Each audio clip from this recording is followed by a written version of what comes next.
Shalom kekasih Kristus, bagaimana kabarnya hari ini? Saya percaya kabar apapun yang saudara dan kita hadapi di awal tahun ini tidak membuat iman kita menjadi pudar. Para pendengar renungan melekat dalam Tuhan, tetaplah percaya bahwa itu cara Tuhan melatih kita untuk dapat terbebas dan dapat mengatasi permasalahan. Mari kita berdoa. Bapa, kesempatan yang indah pada hari ini di mana kami kembali dapat mendengarkan kebenaran firman-Mu. Pakai hamba-Mu melalui renungan ini sehingga apa yang disampaikan lewat hamba-Mu yaitu firman dari isi hati-Mu untuk kami agar kami dalam mengiring Engkau semakin terus bertumbuh, semakin berakar dan menghasilkan buah yang baik sehingga dapat memberikan dampak yang positif bagi orang-orang yang ada di sekitar kami. Tuhan, terima kasih. Siapkan hati kami untuk ditaburi dengan kebenaran firman-Mu sehingga firman ini terus semakin berakar dan membawa keimanan atau kerohanian kami semakin bertumbuh dewasa. Lewat kedewasaan inilah buah roh dimunculkan dalam kehidupan kami sebagai tanda kedewasaan rohani yang terus dihasilkan sepanjang tahun ini. Melalui buah kehidupan ini, nama Tuhan dipermuliakan. Ini doa dan kerinduan kami. Dalam nama Tuhan Yesus kami berdoa. Amin. Melekat dalam Tuhan bertema masih seperti bayi. Firman Tuhan terdapat dalam 1 Korintus 3 ayat 2. Demikian firman-Nya. Susulah yang kuberikan kepadamu bukanlah makanan keras, sebab kamu belum dapat menerimanya, dan sekarang pun kamu belum dapat menerimanya. Pada saat kita menerima Kristus Yesus sebagai Tuhan dan Juru Selamat, kita dilahirkan kembali secara rohani dalam keluarga Tuhan. Tetapi sama seperti bayi yang baru lahir membutuhkan susu bergizi untuk pertumbuhan dan perkembangan yang baik. Demikian juga seorang bayi Kristen membutuhkan makanan rohani untuk pertumbuhannya. Hal ini sebagaimana tercatat dalam 1 Petrus 2 ayat 2 sampai dengan 3. Seperti bayi yang baru lahir yang selalu ingin akan air susu yang murni dan yang rohani supaya olehnya kamu bertumbuh dan beroleh keselamatan jika kamu benar-benar telah mengecap kebaikan Tuhan. Susu yang murni dilambangkan sebagai makanan yang menghidupkan bayi rohani. Karena waktu masih bayi, mereka belum mampu mencerna atau mengunyah makanan orang yang dewasa. Demikian juga dengan bayi rohani. Makanan mereka adalah makanan rohani yang tidak keras dan yang mudah dicerna. Firman yang dikonsumsi adalah firman yang tidak berat, tidak keras, dan tidak terlalu banyak tafsiran yang membutuhkan arahan. Karena seorang bayi masih bergantung terhadap orang lain yang dapat memberi makanan dan bayi rohani hanya mementingkan diri sendiri. Sebagaimana tercatat dalam 1 Korintus 3 ayat 2, susulah yang kuberikan kepadamu bukanlah makanan keras, sebab kamu belum dapat menerimanya, dan sekarang pun kamu belum dapat menerimanya.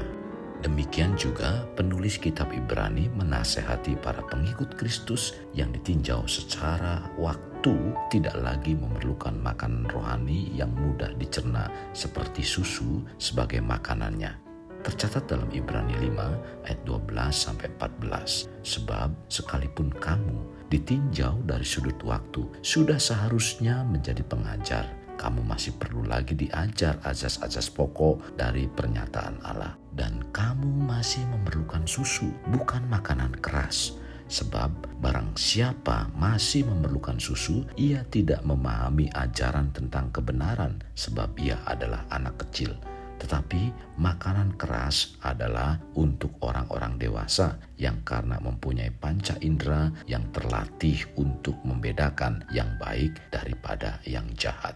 Bayi manusia diberi makan oleh orang tuanya dan pertumbuhannya terjadi secara alami. Tetapi bayi rohani Kristen hanya akan bertumbuh sebanyak dia dengan sengaja mau membaca, menaati, dan menerapkan firman dalam hidupnya. Pertumbuhannya tergantung pada tiap individu. Ada orang Kristen yang telah diselamatkan bertahun-tahun, tetapi secara rohani mereka masih bayi.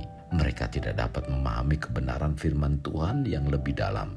Kehidupan seperti ini adalah awal kehidupan seorang bayi yang hanya menghabiskan waktu untuk makan dan tidur di tempat yang nyaman.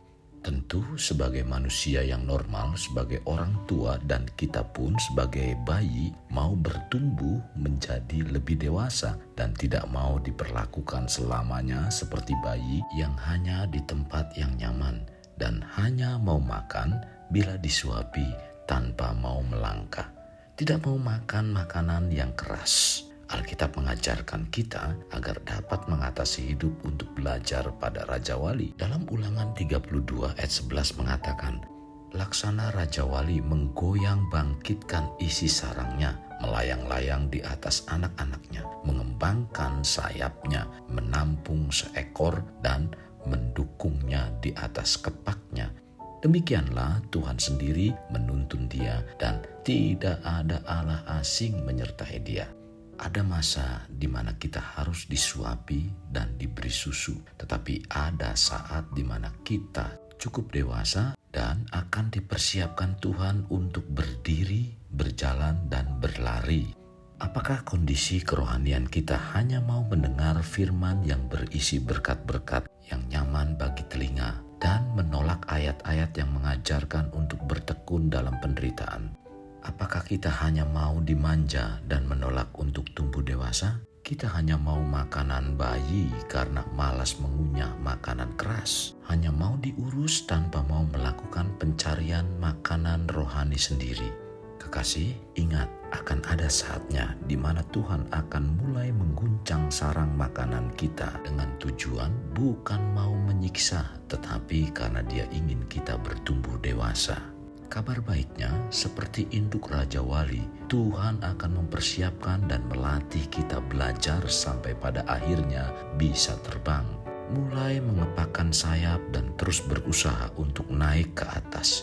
Mulai bertolak dari sekitaran sarang dan terus terbang semakin jauh melewati dan melintasi gunung dan bukit. Dalam proses itu, Tuhan sendirilah yang akan menuntun kita. Dia akan menuntun dan melatih kita hingga kita siap untuk terbang. Maka dari itu, jangan biarkan hidup kita masih seperti bayi, tetapi bertumbuhlah terus untuk menjadi dewasa dalam Tuhan. Kekasih Kristus, mari kita ingat kembali apa yang dilakukan dalam Ibrani 5 ayat 12-14 yang seharusnya dari sudut pandang waktu sudah siap menjadi pelayan Tuhan, tetapi perilaku, sikap, tindakan, dan perbuatan yang kita lakukan masih seperti bayi kecil saja. Dahulu kerohanian kita seperti ini, hari ini pun sama. Masih banyak orang yang dari sudut pandang waktu seharusnya sudah siap menerima firman Tuhan yang keras, sudah dapat mencerna dan membedakan firman mana yang menumbuhkan iman dan tidak. Seharusnya sudah dapat melayani orang lain dan tidak lagi dilayani. Sudah dapat menjalankan amanat agung, yaitu mau bersaksi tentang Yesus Kristus. Tetapi sayangnya sebagian dari kita belum siap untuk dewasa dan lebih memilih untuk terus seperti bayi atau anak kecil yang bahkan belum bisa membedakan antara yang baik dan yang jahat. Bila kerohanian kita seperti itu, bagaimana Tuhan bisa mengajarkan kita untuk naik ke atas dan menerima begitu banyak janji Tuhan di atas sana? Karena hal itu akan dapat diraih dengan terbang lebih tinggi dari segala permasalahan dan goncangan-goncangan kehidupan. Bagaimana kita bisa melakukan tugas-tugas kita yang nantinya harus kita pertanggungjawabkan langsung kepada Tuhan apabila kita masih terus saja berlaku seperti bayi? Mari, sudah waktunya kita bertumbuh, jangan biarkan kerohanian kita masih seperti bayi. Kekasih Kristus, mari bawa hidup kita untuk menjadi pribadi yang dapat memerdekakan orang dari belenggu kehidupan. Layaknya seperti terang yang menerangi kegelapan. Karena itulah yang Tuhan inginkan pada kita sebagai warga kerajaan Allah. Mari kita berdoa. Tuhan, terima kasih buat kebenaran firman-Mu, di mana hari ini sungguh firman-Mu memberikan pencerahan dalam kehidupan kami, supaya kami terus bertumbuh di dalam Engkau. Jangan biarkan kami dimanja yang hanya mau untuk disuapi saja, seperti seorang bayi yang cuma hanya menerima tanpa bertindak. padahal itu untuk kepentingan diri sendiri. Tuhan, ampuni kami bila kami menjadi pribadi-pribadi dalam mengiring Engkau seperti itu. Maka dari itu Tuhan, pimpin kami supaya kami terus mau bertumbuh dewasa, dan lewat kedewasaan inilah nama Tuhan dipermuliakan. Terima kasih Tuhan Yesus. Terima kasih, ini doa dan permohonan kami yang kami alaskan dalam nama Tuhan kami Yesus Kristus kami berdoa. Amin. Kasih Kristus, mari kita akhiri dengan mengedahkan kedua tangan kita. Terimalah anugerah berkat dari Allah Bapa, kasih sayang daripada Yesus Kristus, dan persekutuan dengan Roh Kudus yang memberkati, melindungi, dan menyinari engkau dengan wajah-Nya, serta memberi engkau kasih karunia di mana Tuhan menghadapkan wajah-Nya kepadamu dan memberi engkau damai sejahtera. Tuhan juga mencurahkan berkat secara rohani, berkat secara jasmani, dan berkat secara ekonomi, di mana berkat Abraham, berkat Ishak, berkat Yakub dicurahkan dan dilimpahkan dari saat sekarang sampai Maranatha tiba dalam nama Tuhan Yesus. Amin. Sampai jumpa di renungan berikutnya. Tuhan Yesus memberkati. Jangan lupa like, share, dan subscribe.